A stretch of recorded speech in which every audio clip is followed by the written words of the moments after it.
నమస్తే. ప్రజెంట్ మనం చిక్కడపల్లి లైబ్రరీలో ఉన్నాం. లైబ్రరీలో నిన్న ఏర్పాటు చేసినటువంటి నోటీస్ బోర్డులు ఇప్పుడంతా కూడా స్టూడెంట్ లీడర్లని ఆగ్రహం తెప్పించేలాగా ఉన్నాయి. ముఖ్యంగా ఆ నోటీస్ బోర్డులలో ఎవరు కూడా సమావేశాలు కాకూడదు, ఎవరు కూడా ధర్నాలు చేయకూడదు, నలుగురితో గుమిగూడినట్టయితుంటే వాళ్ళపైన చట్ట ప్రకారంగా చర్యలు తీసుకుంటాం, వాళ్ళని తదుపరి ఈ యొక్క లైబ్రరీలోకి మేము ఎంట్రీ కూడా చేయనీయమని చెప్పేసి హుకుం జారీ చేసేటువంటి ఒక ఏదైతే కార్యదర్శి హైదరాబాద్ నగర గ్రంథాలయ సంస్థ ఈ నోటీసులను ఏర్పాటు చేయడం జరిగింది. మరి గతంలో లేనటువంటి నోటీసులు ఇప్పుడు ప్రజెంట్ ఎందుకు ఈ నోటీసులని ఎవరు చేపిస్తా ఉన్నారు, ఎందుకోసం చేపిస్తా ఉన్నారు, స్టూడెంట్స్లని అణగదొక్కేటువంటి ప్రయత్నం చేస్తూ ఉన్నారు, అసలు ఎందుకోసం మరి స్టూడెంట్ లీడర్లు అంతా కూడా ఆగ్రహం వ్యక్తం చేస్తూ ఉన్నారు అన్నటువంటి అంశాలను ఒకసారి మాట్లాడేటువంటి ప్రయత్నం చేద్దాం. మనతో పాటు ఓఏ నేత రాజు గౌడ్ ఉన్నారు, ఒకసారి మాట్లాడేటువంటి ప్రయత్నం చేద్దాం. అన్న నమస్తే.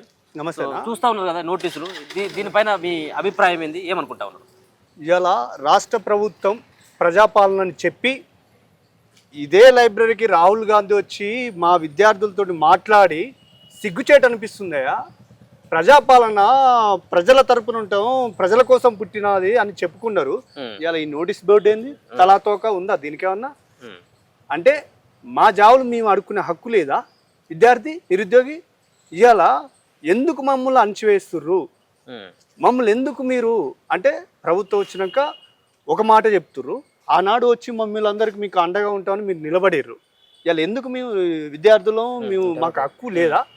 అంటే ఎందుకు మమ్మల్ని ఇంత మీరు భయపడుతుర్రు?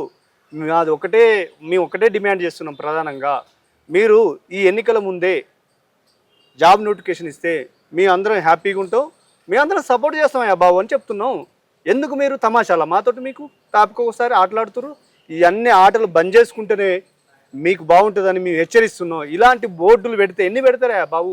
మా ఫోర్స్ని మీరు తట్టుకుంటారా? చేస్తే చేయండి, అరెస్ట్ పోతా పోతాం, పీకేదే ఉంది. మీరు చేస్తారా? చేయరి.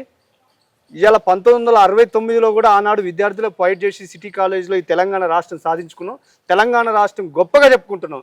ఇలాంటి గొప్పగా చెప్పుకునే రాష్ట్రానికి మీరు చెడ్డ పేరు తెస్తే మిమ్మల్ని బొంద పెట్టడమే ఖాయమైద్ది. దీన్ని మానుకుంటే బాగుంటుందని మేము హెచ్చరిస్తున్నాం. ఇవన్నీ మేము సహించేది లేదు. మేము మొన్నటిదాకా ఎన్నో మీటింగ్లలో ఎన్నో కార్యక్రమాలు చెప్తున్నాం. దేనికి సంకేతం ఇస్తున్నారా బాబు? ఇవాళ మేము తిండి తిప్పల లేకుండా మేము ఉద్యోగ నోటిఫికేషన్ ఇయ్యరని మొత్తుకుంటున్నాం. మేము దాన్ని మీరు దృష్టిలో పెట్టుకొని మీరు వెంటనే మీరు జాబ్ నోటిఫికేషన్ ఇస్తే మేము అందరం సంతోషంగా ఉంటాం, పాలాభిషేకాలు చేస్తామని కూడా చెప్తుంటాం. పదే చెప్తున్నాం. దీన్ని మార్పు చేసుకుని ఎమ్మట్లే దీన్ని మీరు వెనక్కి తీసుకోవాలని మీ సీఎం ముఖ్యమంత్రి గారిని ప్రభుత్వాన్ని కోరుతున్నా. ఏమి ఇస్తురా మీరు? దిక్కు ఏమైనా ఉందా ఈ బోర్డుకి? మీరు ఎందుకు సభలు ఈ ధర్నాలు ర్యాలీలు చేయొద్దా? అంటే రాజ్యాంగంలో మీ దేనికి ఇస్తారు మీరు నిర్వచనం? మాకు హక్కు లేదా? ఇవన్నీ మీరు మానుకుంటే బాగుంటుందని మా విజ్ఞప్తి. ఎందుకని ఇప్పుడే ఎందుకు పెట్టినట్టు అని చెప్పేసి మీరు భావిస్తూ ఉన్నారు? అంటే ముఖ్యంగా ఉద్యోగాలకు సంబంధించినటువంటి విషయంలో నోటిఫికేషన్లు ఇస్తూ ఉన్నామని చెప్పేసి ప్రభుత్వం చెప్తా ఉన్నాయి. నోటిఫికేషన్లు రాబోతా ఉన్నాయి. ఉద్యోగాలను సైతం కూడా మేము 60,000 ఉద్యోగాలను కూడా ఇచ్చినామని చెప్పేసి చెప్తా ఉన్నారు. మళ్ళీ ఒకసారి ఏమైనా సభలు ధర్నాలు చేయాల్సినటువంటి అవసరం ఇప్పుడు స్టూడెంట్లకు ఉంది అని చెప్పేసి అనుకుంటా ఉన్నారు మీరు? ఇంకా ఒక్క నిమిషం చూడండి. మా విద్యార్థులందరూ ఇలా ఈ లైబ్రరీకి వచ్చి చదువుకుంటున్నాం. మాకు మధ్యాహ్నం భోజనం కూడా సరిగా లేదు ఇక్కడ. అంటే అసెంబ్లీలోనూ క్యాంటీన్ పెట్టుకొని మంచిగా పోషకాహారం తింటుర్రు. మాకు నీళ్ళ చారు పప్పు ఇక్కడ 5 రూపాయల భోజనం దొరికితే తింటాం, లేకపోతే లేదు. అంటే ఇవన్నీ మార్పులు రావాలి. రాష్ట్ర వ్యాప్తంగా మార్పులు వస్తే బాగుంటుంది. మార్పు వస్తే మేము అందరం ఒకటే విజ్ఞప్తి చేస్తున్నాయా, మీరు త్వరలో మాకు నోటిఫికేషన్ ఇవ్వండి. డెవలప్ అయితే రాష్ట్రం గొప్పగా చెప్పుకుంటున్నాం. కొత్తగా రాష్ట్రం ఏర్పడ్డది. అలాంటి రాష్ట్రంలోని విద్యా వ్యవస్థ బాగుపడాలి, నోటిఫికేషన్స్ రావాలి. ఇదంతా మీరంతా దీన్నంతా మీరు ఒక ప్రణాళిక ఏం చేస్తున్నారు?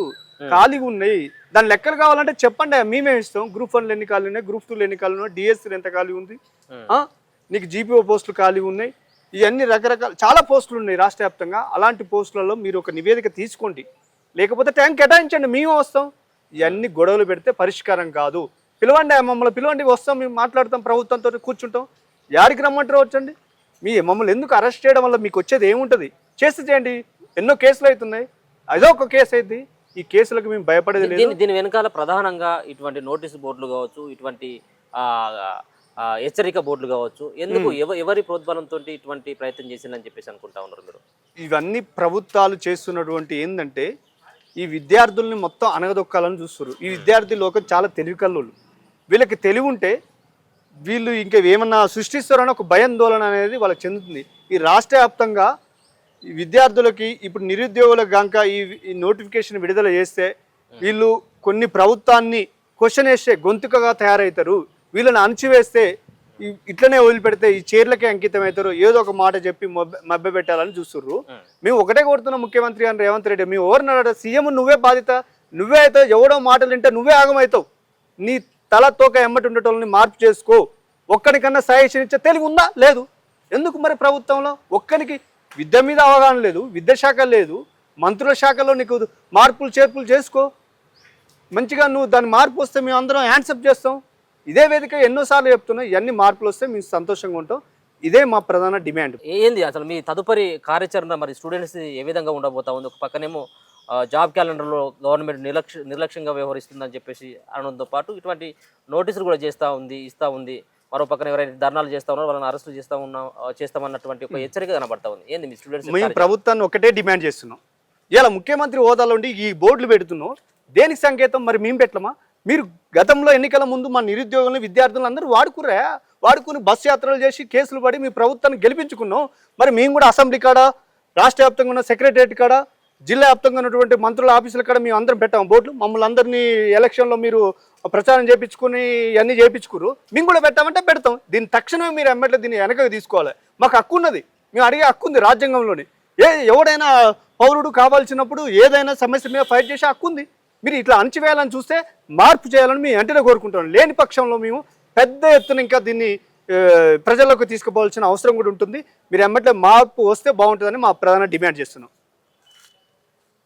అయితే అదేవిధంగా ఇవాళ రాష్ట్రంలో మా నిరుద్యోగ సమస్య మీరు ఎమ్మట్లే తక్షణమే ఈ ఎన్నికల ముందే మీరు నోటిఫికేషన్ ఇస్తే చాలా బాగుంటుంది.